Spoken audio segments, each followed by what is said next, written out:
supposer qu'il serait plus sensible aux besoins des personnes dans le besoin, ou plus disposé à se conformer à la loi de Moïse qui disait d'aimer son prochain. Mais ce que nous constatons, c'est qu'ils ne parviennent même pas à confirmer qu'il était vivant, mais qu'ils s'éloignent plutôt avec indifférence et indolence de cette personne dans le besoin.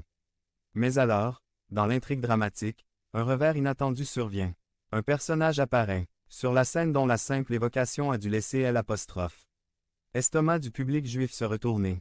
Un voyageur samaritain apparaît. Qui étaient les Samaritains? Les Samaritains étaient un peuple qui avait des racines juives, mais qui s'était mêlé à d'autres peuples païens, ce qui en faisait un peuple mixte non seulement sur le plan racial, mais aussi ethnique et religieux. Les Juifs ne considéraient donc pas les Samaritains comme des personnes respectables ou dignes et n'avaient pas de relation avec eux. Dire Samaritain était presque une insulte dans une bouche juive, mais c'est précisément ce caractère indésirable pour les Juifs qui s'avère être une leçon sur ce que signifie être un bon voisin. Et ici, j'aimerais que nous apprenions de ces actions ce que signifie être un bon voisin.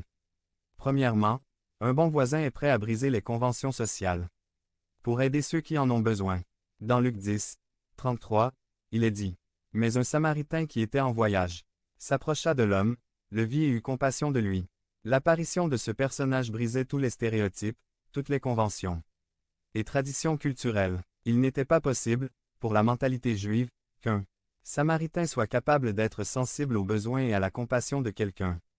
Point. Les Samaritains étaient considérés comme les pires des pires et il avait de la compassion pour un Juif qui, peut-être, si l'inverse avait été le cas, ne l'aurait même pas regardé. Pour le replacer dans un contexte moderne, c'est comme s'il s'avérait que dans une histoire, le trafiquant de drogue est celui qui fait preuve de plus grandes qualités humaines qu'un pasteur ou un ancien de l'Église. 531. Le bon voisin est prêt à risquer de franchir les limites des conventions.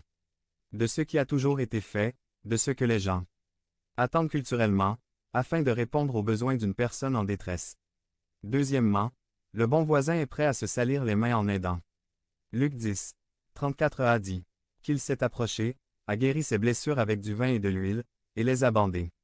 Cet homme descendit de cheval, prit des remèdes pour soulager la douleur des nécessiteux, trempa ses mains dans du vin et de l'huile et se tacha les mains avec le sang du blessé. Il n'avait aucun scrupule à utiliser ses mains pour aider les autres dans le besoin. Point. C'est plus facile. Ouvrez le sac et donnez une facture ou penchez-vous et lavez les cheveux des apostrophes. Un sans-abri qui est sale et malodorant. Bien sûr, les deux sont nécessaires.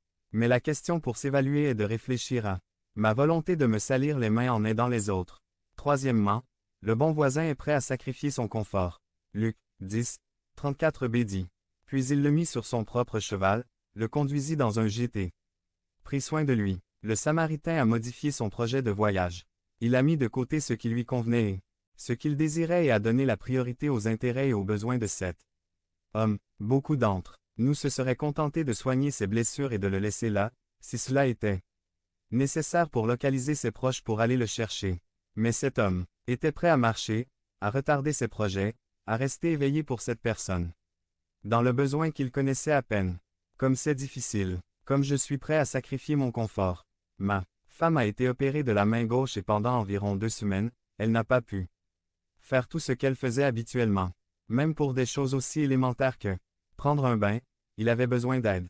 Je dois avouer que je n'ai pas toujours été tout à fait disposé à les soutenir. Même si je l'ai certainement fait et que je le ferai, je dois admettre qu'il est parfois difficile pour moi de